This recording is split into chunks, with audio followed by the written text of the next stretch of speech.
Idealvoyance.fr, coaching de vie spirituelle par téléphone, chat et email présente. Sud Radio, c'est votre avenir. Trina Magdine, Alexandre Delevanne. Bonjour à tous, soyez les bienvenus dans C'est votre avenir. Merci d'être avec nous sur Sud Radio. J'espère que vous avez passé un excellent week-end. C'est un plaisir de vous retrouver comme chaque jour depuis 5 saisons et de passer cette prochaine heure avec vous. Et je vous invite à nous rejoindre dès maintenant si vous souhaitez nous faire part de vos soucis, quels qu'ils soient, et poser toutes vos questions à notre coach intuitif Alexandre Delevanne, 0826 300 300. Il vous donnera son ressenti comme d'habitude sur votre présent et sur votre avenir. Bonjour Alexandre. Bonjour Trina, bonjour à tous. Comment s'est passé votre week-end ? Écoutez, bien, frais, mais ça va. Frais, hein. Et vous ? Il fait froid. Oui, pareil. Pareil ? Oui, bon. Fraîchement aussi. Allez, je vous donne les sujets de la semaine. Le dédoublement du corps, accepter les compliments, l'absorption de l'énergie et la sorcière Marie Groette. Et puis tout à l'heure, on s'intéressera au pouvoir réconfortant du nounours avant la superstition du jour et l'ange du jour. On démarre avec Marie. Bonjour Marie. Bonjour Trina, bonjour Alexandre. Bonjour. Bienvenue Marie. Je suis contente d'être parmi vous. Voilà. Vous également. Vous nous appelez d'où ? Aquitaine. D'accord. Alors, votre ex vous relance sans arrêt. Voilà, c'est ça. Donc j'ai rencontré en 2007. Donc nous avons vécu 15 ans ensemble avec des ruptures, voilà, toujours pour les mêmes problèmes, trahison, manipulation, affect, perversité là actuellement. Ah, c'est-à-dire ? En fait, voilà, j'ai toujours rencontré, pas forcément par hasard, donc j'ai toujours, cherché sur les sites, donc il a toujours été avec des sites, dialoguer avec des trucs inimaginables. Donc à chaque fois, il allait arrêter, il allait s'y là, puis je revenais avec lui, puis après finalement, ça repartait des plus belles, voilà. D'accord, mais qu'est-ce qu'il disait ? Il parlait avec d'autres femmes, c'est bien ça ? Oui, voilà, avec des jeux de rôle en fait. Je l'ai chopé une fois même sur webcam, une fois. Donc je me suis inscrite pour le choper en fait, voilà. D'accord. Et donc du coup, voilà, donc ça a toujours été ça. Et puis bon, là je pensais en fait que je suis vraiment revivre avec lui les 3 dernières années en pensant qu'il avait changé. Et puis non, là il a tapé plus fort quoi, donc c'est-à-dire en fait il a tapé sur des photos familiales, amies de longue date, donc il faisait donc voilà, il mettait la tête des personnes qu'on connaît très bien, il mettait sur un autre corps de femme. Donc attendez, j'ai pas trop. Alexandre, vous avez compris ? Non plus. Non, j'ai pas tout à fait compris. Alors, il faisait des montages photos, c'est ça ? Voilà, c'est ça. Des montages de photos sur des corps de femmes, auxquels il fantasme. Et puis après, il mettait les têtes des amis de longue date, même familiales, des photos de famille. Donc des personnes de votre famille sur des corps de femmes qui le faisaient fantasmer ? Voilà, exactement. D'accord. Et donc quand j'ai découvert ça, là, avant l'été, j'ai été vraiment dévastée, parce que déjà, pendant toutes ces années, il m'a quand même infligé pas mal de souffrances, comme ça, psychologiques. Donc il m'a quand même, moi qui étais très solaire, donc il m'a quand même pas mal, détruite à l'intérieur. Même par rapport à rencontrer éventuellement quelqu'un d'autre à l'avenir. Donc, comment il explique ces fameux montages photos ? Parce que c'est assez incroyable de faire une chose pareille. Elle explique que c'est son jardin secret, qui fait de mal à personne. Donc voilà, pour lui, c'est tout à fait normal. Mais voilà. il n'explique pas ce que ça lui procure. Pardon ? Il n'explique pas ce que ça lui procure ? Non, par ailleurs, donc, quand on avait des relations sexuelles, déjà, c'est pas dire que c'était vraiment des relations sexuelles d'amour.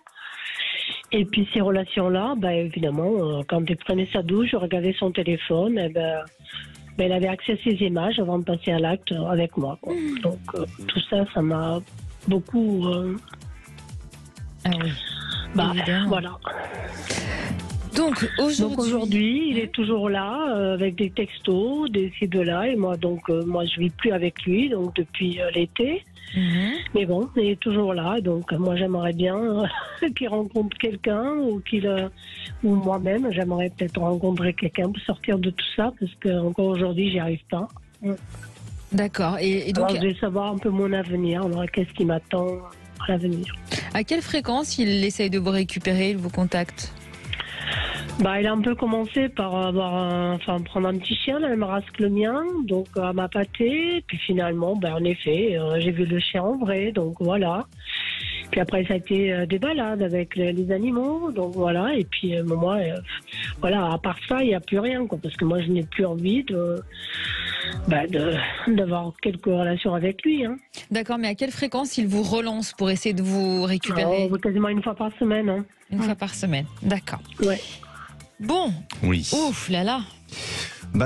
Écoutez, très moi je veux obscur, pas. hein. Oui, c'est très étrange. C'est très étrange et je veux pas porter un avis dessus, mais je pense que sur le plan psychologique, il y a quelque chose peut-être à éclaircir et à élucider, parce que aujourd'hui, pour lui, ça donne pas un danger ou quoi que ce soit de faire ce genre de choses, mais je veux dire que il utilise des images, il utilise des choses qui ne sont Ça peut pas. aller loin. Oui, voilà, qui ne sont peut-être pas complètement autorisés par rapport à une question de moralité, par rapport à plein de choses. Je suis pas en train de dire que je suis pas là pour porter un jugement dessus, mais en tous les cas, son fonctionnement et son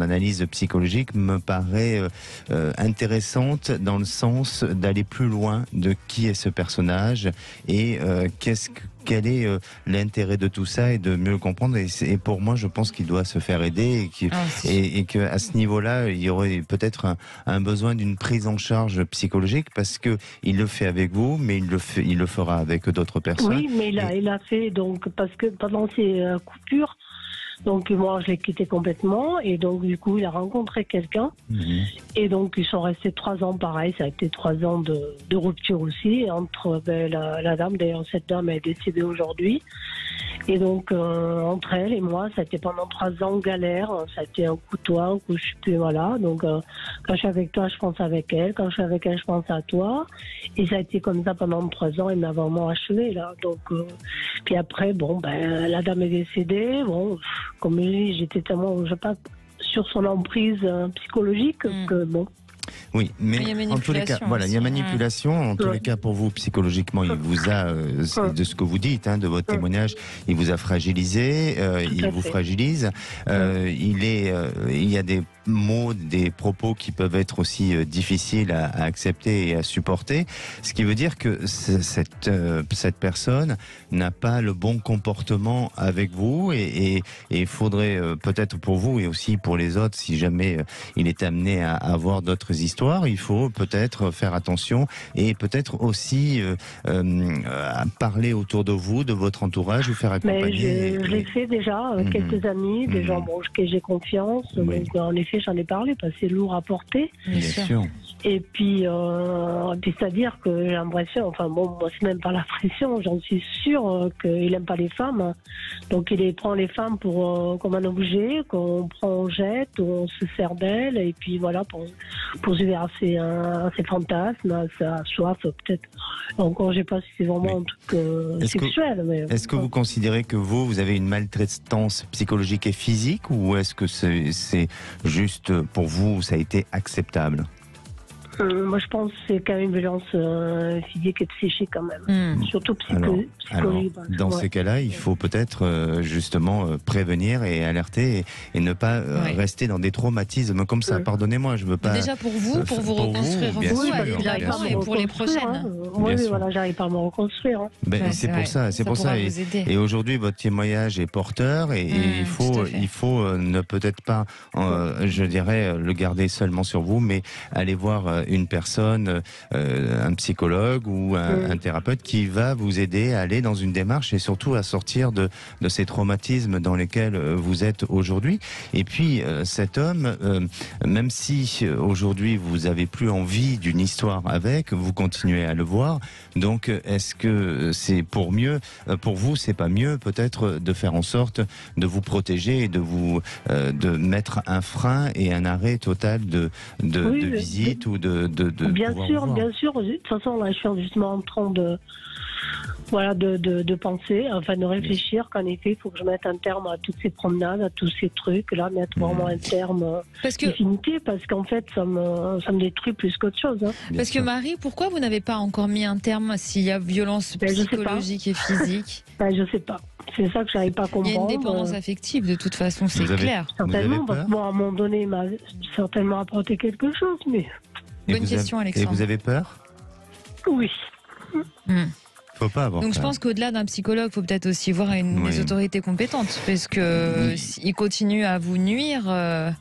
Il ne faut pas avoir peur. Il faut tout simplement vous libérer de ce qui vous fait souffrance et de ce que aujourd'hui vous avez eu ce sentiment et de ce que vous avez subi.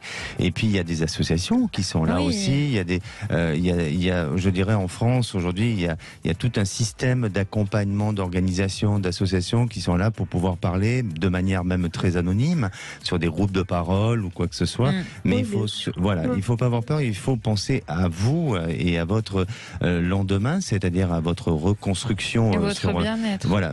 Pardonnez-moi, combien de temps vous avez eu ce lien ou cette relation? 15 ans. Ah oui, donc 15 ans, c'est beaucoup. C'est beaucoup. Et c'est pour ça. C'est pour ça qu'aujourd'hui, pour moi, il y aura un besoin de temps de reconstruction. Ça va prendre encore un petit peu de temps. Il faut ne pas être trop impatiente dans ce sens-là. Mais si vous voulez en accélérer le temps, il faut absolument vous aussi vous prendre en charge sur le plan psychologique pour vous faire aider, pour vous faire accompagner. Parce que cette histoire que vous nous racontez n'est pas une histoire moindre et elle a besoin à un moment donné d'être un peu plus, je dirais, prise en main, voilà, étudiée, analysée et de manière à ce que vous puissiez aussi repartir sur un avenir beaucoup plus confiant. Et si vous le faites de cette manière-là, vous verrez que d'ici la fin de l'année, vous allez beaucoup mieux. En attendant, je crois qu'il faut vraiment être, je dirais, ferme sur votre propre prise de décision et surtout ne cédez pas à toute forme de chantage et de manipulation. Et pour votre sécurité aussi, Marie, parce que là, c'est quand même en question. La sécurité. Oui, c'est sûr. Faut vraiment est-ce que vous voyez quelqu'un entrer dans ma vie? Oui, mais vous savez, Marie, je veux pas vous faire de la petite psychologie, mais quand on est faible et quand on est fragile, on attire souvent des personnes qui vont à nouveau vous manipuler. Vous êtes une proie aujourd'hui. On le voit à travers les témoignages. Voilà, donc il faut déjà penser à vous reconstruire, à gagner de la confiance en vous, et puis à penser que vous pouvez être vous-même autonome sans penser que ce soit l'autre, quand je dis l'autre, c'est pas péjoratif, mais que ce soit un autre individu qui puisse vous aider à sortir de votre existence. C'est par vous-même que vous allez pouvoir vous sortir de cette fragilité, de cette difficulté. Et oui, vous allez rencontrer quelqu'un, oui, vous allez pouvoir reconstruire votre vie parce que c'est ce qui a été fait jusqu'à présent. Vous avez quand même fait un bout de chemin avec quelqu'un, peu importe, non, mais malgré si vous avez souffert. Mais en attendant, pour moi, oui, et ça sera moins d'1 an. Mais surtout, retenez bien ce que je vous dis et surtout aller vers des personnes qui vont vous écouter, qui vont vous aider, qui vont vous accompagner. C'est surtout ça. Oui. Et lui, est-ce que vous voyez lui sortir de ma vie, ne plus m'harceler ou rencontrer quelqu'un aussi? Oui, alors je pense que aujourd'hui, avant de rencontrer quelqu'un, il devrait déjà être pris en charge, ça c'est sûr. Mais après, le but de votre appel, c'est pas de savoir pour lui, c'est de savoir pour vous. Vous voyez, et c'est surtout ça. Il n'y a que vous qui pouvez décider s'il va mettre un terme à tout ça. Exactement. Pensez à vous avant de penser aux autres. Pensez d'abord à vous. Et puis, est-ce que vous allez mettre un terme? Oui, bien sûr, vous allez mettre un terme parce que c'est pas possible autrement. Oui, il faut absolument penser à vous. La parole est libératrice. Donc déjà là, je pense que ça vous a aidé de vous confier. Et voilà, comme vous disait Alexandre, il y a beaucoup d'autorités compétentes maintenant pour faire ça, que ce soit des psychologues, des médecins, des associations, la justice. Mais pour reconstruire votre vie, il faut vous reconstruire vous. Il faut penser à vous. Oui, tout à fait. Et là, voilà, vous êtes vraiment victime. C'est pas une honte d'être victime. Et une fois qu'on l'a compris, on se prend en main et il faut vraiment vous prendre en main, Marie. Oui, d'accord. D'accord. Et donnez-nous de vos nouvelles, c'est important pour nous. Hein. Je ne manquerai pas. J'adore votre émission. Merci beaucoup. C'est gentil. À bientôt, Marie. Prenez soin de vous. Au revoir. Allez, on va s'intéresser dans un instant au pouvoir réconfortant du nounours. On en a tous besoin et on vous attend sur Sud Radio. 0826 300 300. Venez nous rejoindre. Sud Radio, c'est votre avenir, le sujet du jour. Trina, aujourd'hui vous allez nous parler du pouvoir réconfortant du nounours. Oui, est-ce que vous avez encore un nounours, Alexandre? Oui, j'en ai encore un. Oui, j'en ai encore un. Alors, pas chez moi, mais dans ma chambre de mon enfance, oui, il est toujours là. Eh bien, vous n'êtes pas le seul. En France, il se vend un nounours toutes les 2 secondes, soit 13 millions par an. Oui. Au passage, ça représente un chiffre d'affaires de 170 millions d'euros quand même. Et selon une étude menée par des chercheurs de l'université de Montpellier, le nounours, en peluche évidemment, aurait un important pouvoir réconfortant sur les enfants, mais aussi sur les adultes. Je veux bien le croire. Alors, en quoi consistait l'étude, justement? Eh bien, les chercheurs ont recruté 1 millier de personnes âgées de 3 à 72 ans. Après avoir envoyé des photos de leur ours en peluche, les participants ont dû mesurer les caractéristiques physiques, la taille de l'ours, la longueur de ses poils, la taille des yeux, etc. Et ils ont également dû décrire les caractéristiques olfactives de leur peluche. Ensuite, ils devaient comparer les yeux bandés, le pouvoir réconfortant de leur propre nounours avec 8 autres nounours avec lesquels ils n'avaient aucun lien émotionnel. Eh bien, les résultats sont clairs. Quand les nounours ne leur appartenaient pas, les participants s'attardaient uniquement sur sa texture. Et avec leur propre doudou, tout ce qui comptait, c'était l'odeur et les sensations ressenties lors de la prise en main. Preuve que notre propre doudou a le pouvoir de nous réconforter grâce au lien émotionnel qu'on a créé avec lui, même si avec le temps, il est moins doux et sûrement très abîmé. Ah oui, sûrement. Et sûrement, ça dépend de ce que vous en avez fait aussi. Oui, ah bah oui. Alors, comment ça s'explique? Alors, chez les enfants, le nounours est un objet transitionnel. Il est un trait d'union pour accepter la séparation progressive avec la mère. Alors que chez l'adulte, le doudou ne sert plus de lien, mais conserve sa fonction de réassurance parce qu'il ne contrarie pas, il est toujours présent, il ne déçoit jamais et surtout, il ne meurt pas. Et cette immortalité permet de s'armer face au monde qui nous entoure. D'ailleurs, figurez-vous qu'il n'y a jamais eu autant de ventes de peluches à destination des adultes que pendant la pandémie. Ah oui. Ah oui, incroyable. C'est une façon de se réfugier vers quelque chose de doux et apaisant pour tenter de mieux maîtriser les incertitudes sociales extérieures. Donc le fait d'avoir un nounours à l'âge adulte n'est en aucun cas un signe d'immaturité, mais plutôt le symbole de toute l'émotion qu'on a enfouie dans notre cerveau profond. Et d'ailleurs, une récente étude de l'université d'Amsterdam affirme qu'avoir un doudou serait excellent pour la santé mentale à n'importe quel âge. C'est vrai, c'est un côté rassurant. Tout à fait. C'est pour ça que vous en avez encore un aujourd'hui. Et moi aussi d'ailleurs. Non mais j'en ai un, mais j'ai plein de doudous chez moi. Oui. Et en plus c'est trop mignon. Mais c'est trop mignon, effectivement. Christine nous a rejoint. Bonjour Christine. Bonjour Trina, bonjour Alexandre. Est-ce que vous avez encore un nounours, vous? Non. Non. Bon. J'aurais dû le garder. Il n'est jamais trop tard, on peut toujours en acheter. Vous nous appelez. On regrette d'avoir lâché son nounours. Mais tout à fait. Moi j'en ai perdu un, même pour tout vous dire. Qu'est-ce que j'ai été malheureuse. C'est important, c'est sûr. Ouais. Vous nous appelez d'où, Christine? Oui, de la région parisienne. D'accord. Alors, votre fils a du mal à se remettre d'un traumatisme? Oui, effectivement. Il a perdu son père alors qu'il avait 21 ans. Avant, c'était un jeune homme à qui tout lui réussissait. Enfin, je veux dire, du côté sentimental. Dès 16 ans, il avait eu une histoire qui a duré longtemps, à 19 ans aussi. Et puis, suite donc à ce décès, j'ai l'impression qu'il a du mal à se ressaisir. Et effectivement, j'aimerais savoir si sa vie pro et sentimentale va s'améliorer et en fait compte quel avenir il a, parce qu'au travail rien ne lui plaît. Il parle de changer de direction pour faire de la formation pour adultes, mais bon, il en parle, mais il n'entreprend aucune action. C'est une entreprise familiale, donc je pense qu'on va vendre dans la mesure où ça l'intéresse plus, puis il est souvent absent. Par moment, on le sent un peu se ressaisir, et puis ensuite, il y a rien de bien. Donc, c'est vrai qu'il nous fait beaucoup de soucis. Il est très proche, heureusement, de sa sœur, parce qu'il se confie pas tellement à moi. Et voilà, c'est un peu en ce sens que je vous appelle. D'accord. Alors bon, Alexandre va vous donner son ressenti sur tout ça dans un très court instant. Surtout, ne bougez pas, Christine, et vous aussi, venez nous rejoindre sur Sud Radio 0826 300 300. Sud Radio, c'est votre avenir. Trina Magdine, Alexandre Delaval. Et de retour dans C'est votre avenir. Soyez les bienvenus si vous nous rejoignez sur Sud Radio. C'est Alexandre, notre coach intuitif, qui répond à toutes vos questions. Donc n'hésitez pas à nous appeler au 0826 300. Alors, on a Christine qui est toujours là normalement. Oui. Donc, pour les auditeurs de Sud Radio qui nous rejoindraient, je vais essayer de résumer. Donc, votre fils a perdu son papa quand il avait 21 ans, c'est bien ça, hein? Tout à fait. Il en a 35. Hein. D'accord. Et depuis, il a un peu perdu pied. Voilà. Dans tous les domaines. Alors, il travaille dans quoi exactement aujourd'hui? Il travaille dans le domaine de l'immobilier. D'accord. Et la dernière fois que vous lui avez connu une petite amie, c'était... Mais écoutez, il y a très longtemps, parce que il ne les présente plus.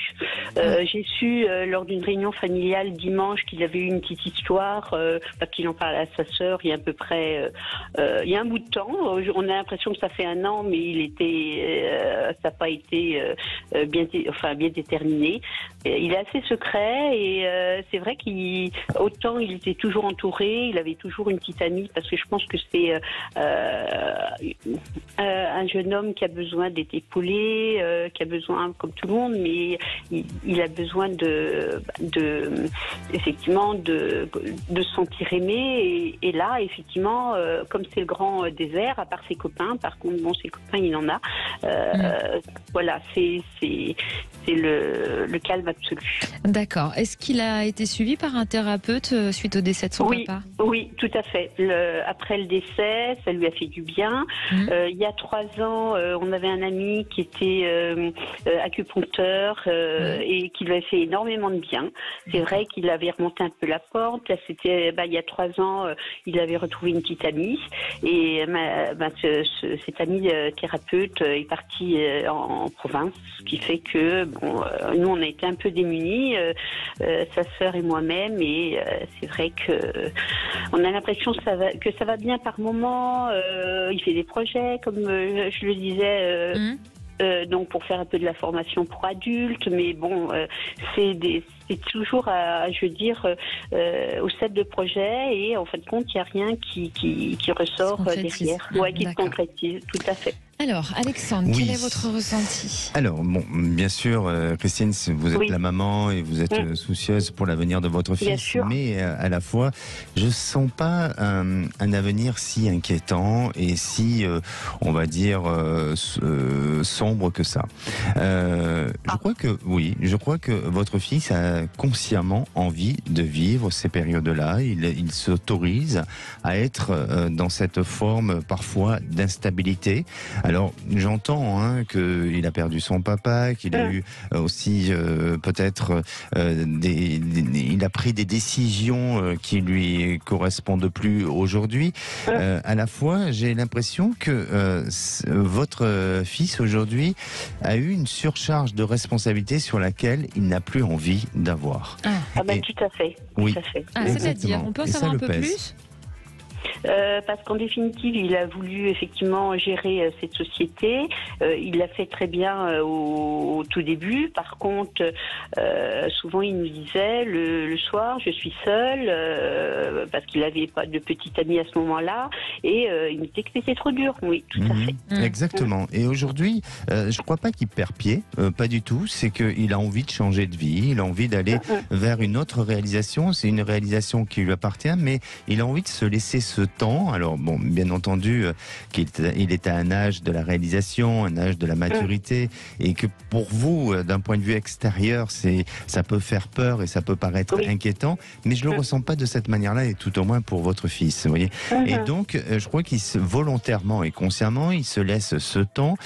Il navigue effectivement, mais cette navigation lui permet de pouvoir prendre des décisions au moment voulu, et quand ça lui sera pour lui une période favorable et aussi possible pour lui.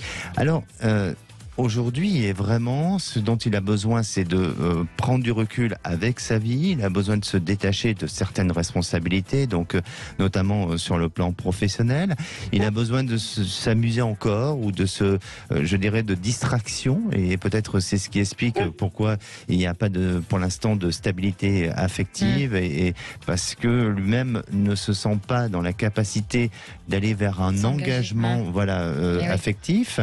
Et tout ça est conscient. C'est pour moi, je pense que c'est un petit peu réfléchi, et il va dans ce sens-là. Ensuite, sur sa future réalisation, il va évoluer, parce que je ne le sens pas vraiment aller vers l'échec. C'est quelqu'un qui a toujours avancé dans sa vie. Il a su peut-être dépasser des obstacles, et je ne crois pas que ce soit un homme défaitiste ou fataliste sur son existence. Voilà. Non, effectivement, il nous surprend toujours. Il nous a toujours surpris. Exactement, et il a cette capacité à la réussite. Et donc aujourd'hui, il a besoin de transmettre. Il a besoin d'apporter. Donc ce métier de formateur, c'est dans ce secteur-là qu'il veut formation se diriger. Pour adultes. Ouais. Formation, d'accord. Donc dans ce métier-là, ça va lui correspondre, c'est parce qu'il a besoin d'apporter ça, et puis peut-être un petit peu de marginaliser son existence, de vivre un petit peu comme il a envie de vivre, et de trouver une personne qui sera aussi peut-être pas conventionnelle. Donc quand je parle de non conventionnel, c'est peut-être tout simplement, alors après tout dépend de ce qu'on appelle convention ou pas, mais c'est tout simplement peut-être d'une autre culture, d'une autre origine, d'une différence d'âge, d'autres choses, mais aujourd'hui, votre fils est en quête d'aller vers un autre épanouissement, vers autre chose. Donc ça va demander un petit peu de temps dans cette notion de changement, de transition pour lui, mais sur une période à peu près un an et demi, vous verrez que il va aller vers quelque chose de nouveau. Et dans une période de 2 à 3 ans grand maximum, pour moi, sentimentalement, il est vraiment installé dans une histoire. Alors, il est fort possible qu'il y ait une rencontre très proche, où là, ça va vous rassurer, vous allez dire enfin, ça y est, on va pouvoir donner l'espoir, mais ça ne durera peut-être pas. Ce ne sera pas la rencontre. Ce sera peut-être pas la rencontre. Oui, mais ça sera une expérience. Voilà, ça sera une expérience, et puis vous verrez que vous serez très fiers de votre fils et de sa réalisation, parce que il a la tête sur les épaules. Bon. Ah mais écoutez, vous me rassurez, parce que c'est vrai que en tant que maman, on se pose beaucoup de questions. On voudrait tellement que nos enfants soient heureux, et puis même pas réussir, mais trouver le bonheur et trouver, un équilibre professionnellement et sentimentalement surtout. Bien sûr. Bien, écoutez, ça va arriver. Ça va arriver. Bon, merci infiniment. Merci à vous, Christine. Merci beaucoup. Merci. À bientôt. Au revoir. Alors, avant d'accueillir notre prochaine auditrice, Amélie, on passe à la superstition du jour. Et quelle est-elle aujourd'hui, Alexandre? C'est vraiment ce que je préfère, moi, la superstition du jour. Oui, exactement. Parmi toutes les rubriques, c'est celle-là que je préfère. C'est celle-là que vous préférez, oui. D'accord. C'est vrai? Oui, non, mais c'est très bien. C'est un compliment pour vous, hein? Non, mais oui, je l'entends bien, et puis surtout que vous venez de me sauver, parce que je ne retrouvais plus mes notes. C'est aussi pour ça que j'ai brodé. Mais en disant la vérité. Oui, vous connaissez cette plante, l'angélique? Non. Non. Alors, comme beaucoup de plantes, vous savez, elles sont employées depuis des siècles pour soigner et se nourrir. Et notamment, vous avez l'angélique, dite encore herbe aux anges. Elle doit son nom à ses prétendues vertus magiques et à l'odeur aussi aromatique, qui a un côté suave et musqué qu'elle peut répandre. Voilà. Dans les croyances anciennes, cette plante pouvait même atteindre même toujours, elle atteint jusqu'à 2 mètres de hauteur, et elle était censée conjurer les envoûtements. Alors, vous savez que les sorciers ne résistaient pas à sa bonne odeur et l'employaient à toutes les sauces, mais vraiment à toutes les sauces. On l'accrochait même au cou des enfants pour qu'elle puisse protéger les enfants de certains maléfices. Elle servait d'amulette aux adultes. Un bouquet d'angélique accroché aussi à l'entrée était utilisé à l'entrée d'une maison, était utilisé pour garantir le bonheur. Et puis, la médecine de la Renaissance l'a surnommée racine du Saint-Esprit à cause de ses grandes et diverses propriétés, comme pour certaines grandes maladies, et notamment elle a agi pour l'épidémie de la peste. en 1716, eh bien, il y a un ouvrage qui est apparu et qui met l'angélique en premier plan, et on considère que cette plante, elle est bonne pour tout ce qui est au rapport à l'estomac, elle est bonne pour tout ce qui est en rapport avec les migraines, le système digestif, et elle est employée aussi contre les fièvres malignes, les morsures de chiens enragés et celles des serpents. Alors actuellement, elle existe toujours, elle est toujours cultivée dans la région de Niort. C'est une spécialité d'ailleurs de la ville depuis le 19e siècle, pardon, et on la retrouve aussi elle pousse vers Clermont-Ferrand. Oui, Clermont-Ferrand, pardon. Oui, et on l'utilise pour la confiserie et aussi pour en faire de la liqueur. Mais elle a gardé ses vertus de bien-être et de santé. C'est une plante magique, en effet. C'est une plante magique, c'est pour ça qu'on l'appelle l'angélique. Donc on va essayer de s'en procurer alors. Exactement. Vous connaissez une angélique ? Oui. Bon, il ne faut pas la considérer comme une plante. Non, parce que j'allais dire, elle ne sert pas de plante en plus. On retrouve Amélie. Bonjour Amélie. Bonjour. Bienvenue Amélie, vous nous appelez d'où ? Je vous appelle de Charente-Maritime, de La Rochelle. D'accord. Alors, vous aimeriez, si j'ai bien compris, récupérer votre ex ? Oui. Alors, expliquez-nous pourquoi. Comment ça s'est terminé et pourquoi ? Et comment faire ? Mais ça, c'est vous, ça. Parce que je pense qu'il y a beaucoup de personnes qui aimeraient savoir comment récupérer un ex. Oui, on a fait un sujet là-dessus, d'ailleurs. Oui. Alors, donnez-nous... Voilà. Pourquoi c'est terminé ? J'ai terminé parce que au début c'est moi qui ai mis fin à la relation parce qu'il n'était vraiment pas disponible. Il était toujours très occupé. Et donc comme on n'avait pas beaucoup de temps, je sollicitais toujours. Et il pouvait pas souvent, donc j'ai commencé à en souffrir un peu. Et je me suis dit, vaut mieux arrêter d'un coup plutôt que de souffrir comme ça à petit feu. Donc, puisqu'il n'est pas disponible, j'en conclus que je ne suis pas importante. Donc, voilà. Donc, j'ai mis fin. J'ai mis un terme. Et puis, un mois après, je me suis dit, j'ai repris contact comme ça parce que j'avais envie de reparler avec lui. Et puis, il répondait pas au message. Donc, je lui ai demandé pourquoi. Il m'a dit qu'en fait, il y avait des tensions dans la relation et donc c'était pas agréable. Il y avait des tensions, c'était pas agréable et donc il souhaitait pas une relation avec des tensions. Donc c'était bien comme ça et on ne pouvait rien et que voilà, c'est terminé. D'accord, donc ça c'était il y a un mois cet échange-là. Oui, il y a 15 jours. Il y a 15 jours, d'accord. Depuis vous n'avez plus de nouvelles ? Non. Et vous l'aviez quitté quand exactement ? Il y a combien de temps ? Fin décembre. Fin décembre, c'est quand même récent. Oui. Bon, Alexandre, selon vous, est-ce qu'il peut y avoir un retour de cet ex ou autre chose pour Amélie ? Alors vous savez, Amélie, je crois qu'il a été assez clair avec vous, il a été assez honnête et transparent aussi, c'est-à-dire que dès le départ, il a eu peut-être un comportement qui vous a paru un peu trop détaché et un peu trop lointain, avec une grande volonté d'engagement sur cette relation, mais il n'a pas donné de faux espoirs et il ne nous a pas, je dirais, fait où vous racontez toute une belle histoire pour vous laisser espérer quoi que ce soit. Et puis là, à la suite de cet appel, il vous a évoqué cette histoire de conflit que vous avez ensemble ou autre. Et effectivement, pour moi, je pense, et de ce que je ressens aussi, c'est que votre histoire est difficile en termes de communication et d'échange entre vous.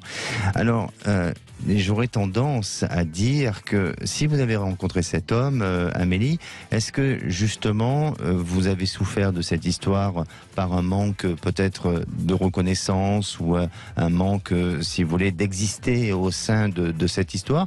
Et peut-être est-ce que vous-même vous avez pas besoin il faudrait peut-être réfléchir sur ça et non pas par rapport à lui, mais peut-être que dans les prochaines histoires sentimentales, à donner plus d'investissement ou à trouver quelqu'un qui accepte, qui ait plus d'investissement ou d'engagement dans tout ça. Pour éviter de vous retrouver à nouveau dans une fragilité et à nouveau dans un schéma assez similaire à celui que vous avez vécu auparavant. Maintenant, pour répondre à votre question sur cet homme, est-ce qu'il y a moyen et possibilité de le récupérer? Alors, à moins que vous ayez un remède magique et un petit rituel, on va dire, mais là, j'ai l'impression que c'est un peu compliqué, ça va être un petit peu difficile. Lui, je crois pas qu'il se sente réellement investi dans cette histoire, et c'est pas à cause de vous, hein. Je crois que ça a été dès le départ comme ça, où il a engagé quelque chose, il a laissé un peu le temps se faire, et puis il s'est aperçu que pour en finir, son cœur ne battait pas assez fort pour pouvoir aller plus loin. Donc il l'a peut-être dit, pas de cette manière-là, mais la façon dont il vous a exprimé les choses, peut-être que ça voulait dire ça. Oui. Donc c'était par message en plus, je crois. Hein. Oui. Donc c'est toujours moins explicite par message. Voilà. C'est-à-dire que s'il aurait voulu et donner une nouvelle chance à cette histoire, peut-être que là, il aurait proposé de se voir, il aurait proposé, d'un échange visuel et physique qui aurait pu permettre peut-être de rediscuter et aussi d'éclaircir des points qui n'allaient pas entre vous. Là, il a soldé ou clôturé votre histoire par message, donc c'est une manière un peu de se justifier sans trop se justifier et de s'éloigner de vous. Voilà. Donc essayez vraiment de prendre du recul sur cette histoire et de ne pas cristalliser quelque chose et de ne pas focaliser sur lui, parce que... Oui, ça va bloquer sinon. Et voilà, et donc ça risque pour vous de vous faire perdre du temps, et puis ne lui en voulez pas, ne vous en voulez pas, mais peut-être que c'est à vous d'essayer la prochaine fois de ne pas être dans cette notion de peur ou de syndrome, à ne pas exister dans une histoire ou à vous sentir exclu d'une histoire. Donc choisissez, ou en tous les cas allez vers un homme qui, lui, va être réellement dans un engagement, mais pas à demi-teinte. Alors, est-ce que ça va arriver, justement, Alexandre ? Oui, merci ça va pour arriver. la question. Je vous en prie, ça va me doutais arriver. que vous alliez la poser. Mais j'allais vous le dire, hein, vous inquiétez pas. Bien sûr, on le sait, j'avais ce temps de respiration. Oui, je vous ai laissé respirer justement exprès. Là, ça y est, je viens de prendre ma respiration, c'est parfait. Je ne vais pas vous demander un café quand même. Non, mais le temps que vous consultiez les hautes instances avec lesquelles vous êtes en lien. Exactement, et elle vient de me répondre, les autres instances. Bon, c'est parfait. Quelle délicatesse. Oui. Donc, oui, vous allez rencontrer quelqu'un. Bon. Là, ils me disent bien oui, que vous allez rencontrer. Surtout, essayez de passer à autre chose. Vraiment, Amélie, essayez de passer à autre chose. Clôturez ce dossier, n'en voulez à personne, ne soyez pas en colère et allez vers une nouvelle rencontre, parce que sincèrement, je pense que dans 2 mois, vous nous rappelez. Parce que dans 2 mois. Dans 2 mois. C'est très rapide. Effectivement. Dans 2 mois. Dans 2 mois, Amélie. On vous donne rendez-vous dans 2 mois. On est au mois de février. On va dire au mois de mars, parce que on est à l'approche. Au mois d'avril, au mois de mai, vous nous appelez pour nous dire qu'effectivement, vous avez rencontré quelqu'un. Et pas n'importe qui. Ah, en plus. Voilà, que du bonheur. Merci Amélie. Vous pouvez compter sur moi, je vous appellerai. On vous attend, on ne bougera pas d'ici. Merci Amélie. À dans 2 mois alors. À dans 2 mois. Merci. À bientôt. Au revoir. Allez, on passe à l'ange du jour, Alexandre. Quel ange on célèbre le 27 février, avant-dernier jour de février. C'est ça, on a 28 ans ce mois-ci. Oui. Et puis, aujourd'hui, c'est la Sainte Honorine. Alors, je n'ai pas trouvé de dicton très intéressant. L'ange qui gouverne cette journée, c'est Haasia. Il est au service de l'autre, il renforce l'amour et la plénitude. Il donne de la force et de la conviction au niveau de la spiritualité. Alors, sa formule d'invocation est celle de dire: aide-moi à susciter en moi et autour de moi l'harmonie et l'amour. Pour faire une bonne invocation, vous pouvez le visualiser avec la couleur violette. Alors, sa pierre de chance, c'est la magnésite. On trouve généralement cette pierre au Brésil, mais également aussi on en trouve, il y a des gisements un peu partout en Europe, et notamment en France. La magnésite est blanche, striée avec des filaments un peu gris. Elle est reconnue pour ses vertus apaisantes. Sa composition est riche en magnésium. Et la pierre de magnésite libère les énergies négatives et les tensions nerveuses. Un petit souvenir? Ah oui, avec un anniversaire? Non, il n'y a pas d'anniversaire. Bon. Non, pourtant il y en a un. Oui. Voilà. Un souvenir, mais alors très ancien. Oui. Très ancien. Je crois de souvenir, parce que j'ai oublié de le noter, mais c'est en 1594, si mes souvenirs sont bons, et je crois que c'est ça. En 1594, ce 27 février, Henri IV a été sacré et couronné roi de France à Chartres. D'accord. J'espère que je me suis... Bon, on je va vais vérifier vérifier. pendant la pub, puisque de toute façon, on va revenir dans un très court instant. Venez nous rejoindre. 0826 300 300, à tout de suite. De retour sur Sud Radio pour la dernière partie de C'est votre avenir. N'hésitez pas à nous rejoindre. Vous avez encore 10 minutes avant les vraies voix. 0826 300 300. Petit aparté, Alexandre a vérifié pendant la pub. Oui. C'est bien 1594. Ah oui, ma mémoire m'a pas fait... du roi de France, Henri IV, c'est ça? Oui, à Chartres. D'accord, à Chartres. Oui. Évidemment. On accueille Isabelle. Bonjour Isabelle. Bonjour.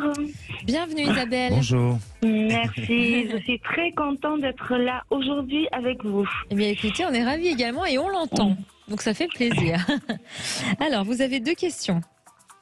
Oui, alors sentimentale et professionnelle, parce qu'effectivement, c'est cette semaine que ça bouge énormément. Oui. Et je suis dans une super période là, je regarde régulièrement les astres. Et c'est vrai que j'ai Vénus avec moi. L'amour. J'ai fait une super rencontre. Voilà, donc je voulais savoir par rapport à cette rencontre. Ça fait un bon mois là qu'on discute par un site. Et donc on a discuté par écrit 15 jours. Après on est passé au téléphone. Et puis on s'est dit, est-ce qu'on continue pas? Parce qu'on sait que si on se rencontre physiquement, la magie déjà qu'on vivait allait changer. D'accord. Bon, on s'est vu et c'est super puissant en fait. D'accord. Bon, alors ça s'est très bien passé. Puissant dans quel sens? Racontez-nous. Qu'est-ce que vous y mettez dans le mot puissant? Ça vibre beaucoup, ça vibre très fort, hyper compatible sur beaucoup de points. Voilà. Même dans l'intimité, compatible? Parce que c'est ça qui nous intéresse. Je pense que puissant, ça vient de là aussi. Ah ben, hyper compatible dans l'intimité, oui. D'accord. Donc vous êtes une femme heureuse? Oui, apparemment. Ah ben, là, oui. Et surtout que ça fait 4 ans que je suis célibataire. Ah oui. Que je suis absolument pas adepte de sites. Comme quoi? Et que je me dis quand même, voilà, sentir cette puissance-là. Alors, voilà, j'aimerais savoir, qu'est-ce que vous sentez, vous? Ça fait combien de temps, alors, maintenant, que vous vous êtes rencontrés pour la première fois? Ça fait 15 jours. Ah oui, c'est tout récent. Mais alors, c'est très bien votre témoignage, et j'en profite parce que quand on a des témoignages comme ça, forcément, je le dis à chaque fois, vous pouvez aussi nous appeler si tout va bien. Mais oui, pas forcément si tout va mal, oui, si tout va bien, pour savoir si ça va encore aller bien dans l'avenir. Ah, mais oui. Alors, on va déjà répondre à cette question-là et après on verra pour le professionnel. Alexandre. Mais écoutez, bon, vous pensez c'est que les astres se sont bien alignés à ce moment-là. Alors on va regarder un peu plus en détail. Pensez à votre relation sentimentale. Donnez-moi une couleur, s'il vous plaît. Le vert. Un vert plutôt clair, foncé? Plutôt clair. D'accord. Alors effectivement, pour moi, vous êtes dans une jolie réalisation. Il y a une possibilité à ce que vous puissiez continuer déjà dans cette histoire. Alors après, cet homme a quand même une personnalité. Il a sa personnalité et c'est normal. Aujourd'hui, vous avez peut-être pas tout découvert de cet homme. Il faut pas y aller trop vite. Mais et puis, quand on rencontre quelqu'un, on montre toujours parfois le bon côté des choses. Et puis après, les personnalités, elles, s'accommodent et s'adaptent en fonction de chacun. Mais vous verrez que malgré tout, c'est quelqu'un qui autant a un côté, de ce que je ressens, bien entendu, a un côté très gentil. Et ça remet pas en question son empathie, sa gentillesse, sa générosité envers vous, et puis parfois avec peut-être des notions un peu de dureté, d'entêtement, de choses comme ça qui semblent apparaître. Et vous pourriez peut-être déjà identifier ce genre de personnalité ou ce profil à travers des histoires qui peut vous raconter sur ce qu'il a vécu d'un point de vue familial ou des choses comme ça où ça peut donner quelques indications pour vous. Mais je ne suis pas en train de dire que ça ne pourra pas fonctionner. C'est juste, peut-être que, comme vous démarrez l'histoire, il y a certaines choses sur lesquelles il faudra très vite réagir, aligner, réajuster. Il a déjà exprimé, et je l'ai déjà senti. Ah, très bien. Oui. Vous l'avez déjà... Oui.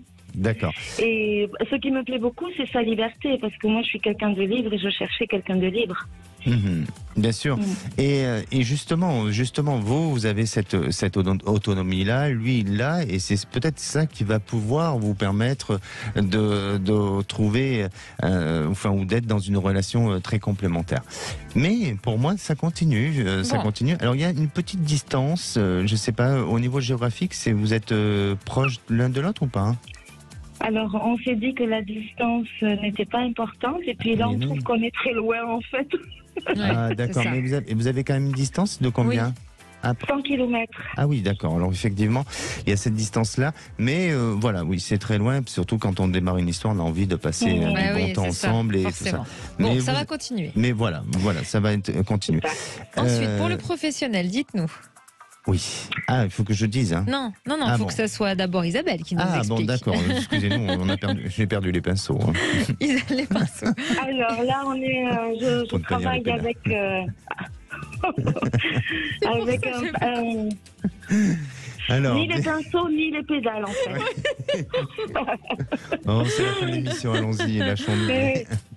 C'est une expression, oui, comme tant d'autres, bien évidemment. Vous voulez, professionnellement, oui. Vous en êtes où, alors? Alors, j'en suis, là, c'est pareil, c'est une très belle période avec un collègue qui a une association depuis 20 ans, qui galère. Donc, on s'est donné l'année pour mettre un peu tout ça en place, faire des demandes de subventions pour éventuellement me salarier à moi. Et là, cette semaine, justement, on a un comité de pilotage pour passer en commission pour une subvention qui serait quand même super chouette. D'accord. Alors la question c'est est-ce que ça va se faire? Alexandre, en 20 secondes. Malheureusement, on n'a plus de temps. Oui, ça va se faire. Oui, ça va se faire. Mais quand vous dites, moi, je reste sur le terme chouette, sur le mot chouette. Ah oui.